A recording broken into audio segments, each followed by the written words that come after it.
lalaki ng ganyan? Di ka na ba matututo? Kinabukasan ay pinabayaan mo. Wala nang katinuan sa utak mo. Kain, tulog, walang trabaho.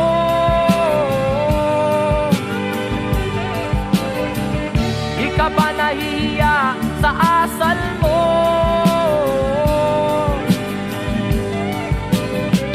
Kahit na anong pangaral sa'yo,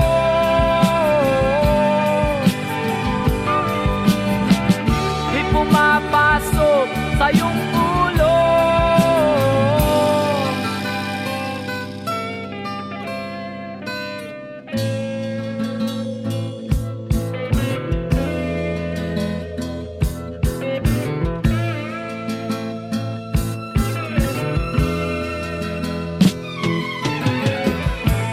Matanda kang walang pakinabang, sakit sa ulo ang dulot mo. Batik ka sa mga tao, dapat kang mahiya sa balat mo.